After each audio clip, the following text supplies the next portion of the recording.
Hey guys, welcome back to my our channel. So guys, তোমরা সবাই কেমন আছো? করছি খুব ভালো আছো আর আমিও ভালো আছি। আর আজকের ভিডিওটা আমি অনেক দিন আগে শপিং করতে গিয়েছিলাম আমার বরের সাথে, তো সেই টপিক নিয়ে আজকে ভিডিওটা হতে চলেছে। তো এই ভিডিওটা তাও আমার বিয়ের পরেই মানে 2-3 মাস আগের ভিডিও, তো সেটা পোস্ট করা হয়নি। তো আজকে দেখছি যে ভিডিওটা রয়ে গেছে, তো সেটাই আজকে তোমাদের সাথে শেয়ার করবো। তো যারা আমার চ্যানেল নতুন আছে প্লিজ চ্যানেলটি সাবস্ক্রাইব করে নিও আর ভিডিওটি কন্টিনিউ দেখতে থাকো। ফার্স্টে যে দোকানে গিয়েছিলাম আমি বলেছিলাম যে দাদা আমাকে কিছু নিউ চুড়িদারের কালেকশন দেখো, এই চুড়িদারটা খুবই সুন্দর ছিল। তারপর বর আমাকে বললো যে এই শাড়িটা তুমি ট্রাই করে দেখো, খুব সুন্দর। বাট আমি যেহেতু চুড়িদার নিতে গিয়েছিলাম সেজন্য শাড়িটা নেইনি। আর এখানে অনেকগুলো চুড়িদারের কালেকশন দেখাচ্ছিল আমাকে, সবগুলোই খুবই সুন্দর ছিল। তো যারা এই দোকানে যেতে চাও তো আমি নাম্বার নিচে মেনশন করে দেবো, তোমরা যোগাযোগ করে যেতে পারো। মানে জলপাইগুড়ির আশেপাশে যাদের বাড়ি আছে, খুবই সুন্দর সুন্দর কালেকশন শাড়ি বা বিয়েরও সব রকমেরই ড্রেস এখানে রাখে, তো তোমরা যোগাযোগ করতে পারো। এটা কোনো প্রমোশন ভিডিও না, জাস্ট এই দোকানের কালেকশনগুলো আমার খুব ভালো লাগে তাই তোমাদের সাথে শেয়ার করলাম, তোমরা চাইলে নিতে পারবে। আর এই দাদার ব্যবহার খুবই ভালো। এর আগে আমি তোমাদের সাথে একটা ভিডিও শেয়ার করেছিলাম, শপিং ভিডিও, তো ওখানে হচ্ছে নাম্বার মেনশন করে দিয়েছিলাম। তো এই দাদার কাছ থেকে তোমরা নিতে পারো, যোগাযোগ করে নেবে। আমার এখানে সবগুলো চুড়িদারই পছন্দ হয়েছে, তো সবগুলো চুড়িদারই খুবই সুন্দর ছিল। আর এটার সাথে একটা প্যান্ট আর ওড়না, মানে চুড়িদারের সেট পুরো, তো খুবই সুন্দর। দেখো এটারও কালার খুবই মিষ্টি, তো আমার খুবই ভালো লেগেছে। মানে আমি কোনটা নেব না নেব আমি বুঝতেই পারছি না। আমার বর আমাকে বলছে তুমি এই চুড়িদারটাই নিয়ে নাও, যেহেতু তুমি বুঝতে পারছো না কোন চুড়িদারটা নেবে না নেবে। সবগুলো চুড়িদারই আমার খুব পছন্দ হয়েছিল, তার মধ্যে এটা একটু বেস্ট ছিল কারণ আমার বর যেহেতু পছন্দ করে দিয়েছে। তো আমি এই কাকুটাকে বলছিলাম এই চুড়িদারের ওড়নাটা একটু সিম্পলের মধ্যে হবে না, তাই এই চুড়িদারটা আমাকে দেখাচ্ছি। বাট আমার বর যেহেতু বলেছে ওই চুড়িদারটাই তুমি নাও, তো এটা জাস্ট আমি ট্রাই করে দেখছিলাম। আর তোমাদের কেমন লেগেছে প্লিজ কমেন্ট করে বলবে, আর কোন চুড়িদারটা তোমাদের বেশি ভালো লেগেছে সেটাও তোমরা কমেন্ট করে বলবে। তারপর ওই দোকান থেকে চলে গেলাম আরেকটা দোকানে, যেহেতু ওই টাইমে মানে আমি যেই টাইমে হচ্ছে ভিডিওটা করেছিলাম তখন ঠান্ডার সিজন ছিল, তো ভিডিওটা আপলোড করা হয়নি তখন। আমার মতো এমন কে কে আছে যারা শপিং করতে খুব ভালোবাসো? আমার তো বেশ ভালোই লাগে। আর আমি বিয়ের আগে প্রচুর শপিং করতাম, বিয়ের পর একটু কমে গেছে মানে সেরকম একটা শপিং করতে যাই না দরকার ছাড়া, যদি দরকার হয় তবেই বেরোই, নয় না বাড়িতেই থাকি। আর বিয়ের আগে আমি প্রচুর শপিং করতাম, আর আমাদের পাড়াতে সব থেকে বেশি ড্রেসের কালেকশন আমার ছিল মানে এখনও আছে। আর আমি বাড়িতে ড্রেস কিনে নিয়ে আসলে মা বলতো যে এত ড্রেস দিয়ে কী করবি, কখন পরবি, আর কোথায় বা যাবি এত ড্রেস পরে। আমি একটা ড্রেস কিনতে গেলে তার সাথে 2-3টে ড্রেস আরও কিনে নিয়ে আসতাম, কারণ পছন্দ হয়ে যেত। আর পছন্দ হলে তো নিয়ে আসবই, কারণ রেখে আসলে পরে আমার মনে হতো কেন ড্রেসটা কিনলাম না, সেই আফসোসটা যাতে না হয় তাই আমি নিয়ে আসি। তো আর মা আমাকে একটু বকাবকি করতো যে এত ড্রেস দিয়ে কী করবি, বিয়ে হয়ে গেলে এই ড্রেসগুলো কে পরবে। কারণ আমার বোনেরও প্রচুর ড্রেস আছে, সেজন্য মা সবসময় বলতো যে ড্রেস একটু লিমিটের মধ্যে কেন, কারণ এত ড্রেস কে পরবে পরে। বাড়িতে আমরা 2 বোন আছি আর দিদির আগেই বিয়ে হয়ে গিয়েছে, তো সেজন্য এই কথাগুলো মা বলতো। আর এখন হচ্ছে খুব আফসোস করি এই দিনগুলো, মানে যেগুলো দিন চলে গেছে। আর বিয়ের পরে কি হয়, মেয়েদের জীবন পুরো পাল্টে যায়, আগের জীবন আর পরের জীবনের সাথে কোনো মিল থাকে না।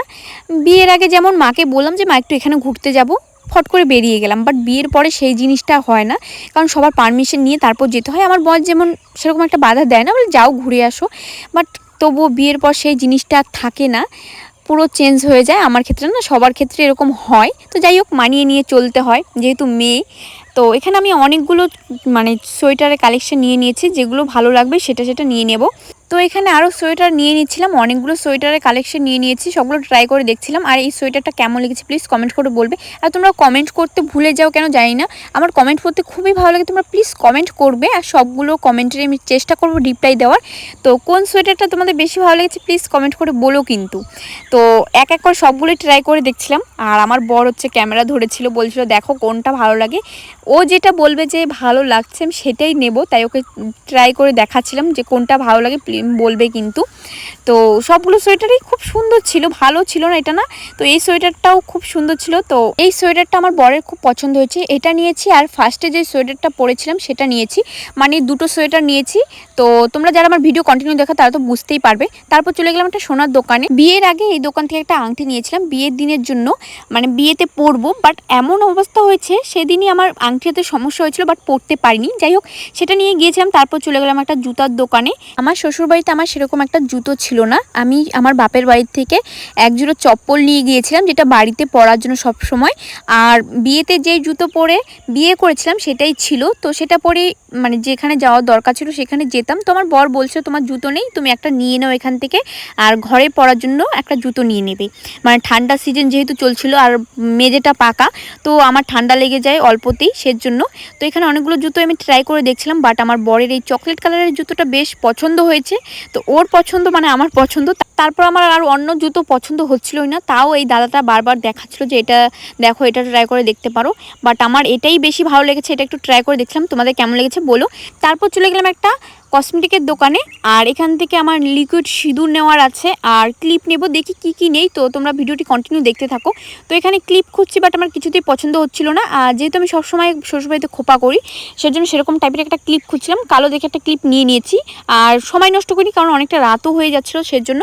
তো এখানে আমি লিকুইড সিঁদুরটা ট্রাই করে দেখছিলাম কোন সিঁদুরটা নেব। তো এখানে আমি সিঁদুরটা ট্রাই করে দেখছিলাম কোন সিঁদুরটা নেব।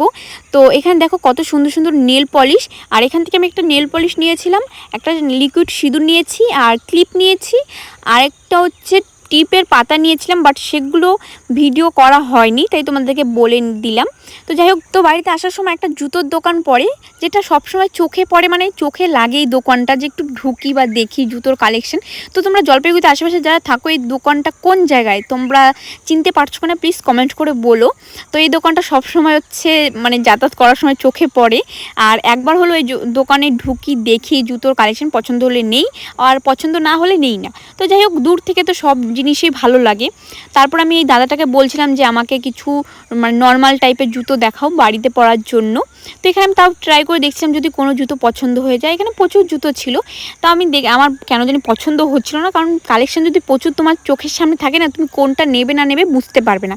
এটা সবার সাথেই হয়ে থাকে যে কোনটা নেবো আর কোনটা নেবো না। যাই হোক, আমি এখান থেকে কোনো জুতোই নেইনি, জাস্ট একটা বাড়িতে পরার জন্য জুতো নিয়েছিলাম। তো তোমাদের কোন জুতোটা এখানে পছন্দ হয়েছে প্লিজ কমেন্ট করে বলবে। তো এই জুতোটা আমার একটু ভালো লেগেছিলো, বাট একটু লুজ হচ্ছিলো দেখে আমি নেইনি, কারণ আমি একটা জুতো তো আগে নিয়েছি, সেজন্য আমি আর নিতে চাইনি। আর বিয়ের পর না আমি সত্যি একটু মানে শপিং করি কমই, তো যেটা দরকার সেটাই নিই, বেশি কিছু নিই না। আমি বিয়ের আগে খুব নিতাম, যে একটা নিতে গেলে আরেকটা নিয়ে নিতাম, তো বিয়ের পর একটু এরকম একটু চেঞ্জ হয়ে গেছি। তো যাই হোক, এই জুতোটা আমি নিয়েছি ঘরে পরার জন্য, সবসময় ঘরে পরবো। তো এখান থেকে নিয়ে নিলাম। আর ভিডিওটা এই পর্যন্তই ছিল, যদি ভালো লাগে থাকে তবে like comment share and subscribe করে দেবে। নেক্সট কোনো ভিডিওতে তোমাদের সাথে দেখা হচ্ছে। আর এই ভিডিওটা তোমাদের কেমন লেগেছে প্লিজ কমেন্ট করে বলো। চলো আজকের মতো টাটা।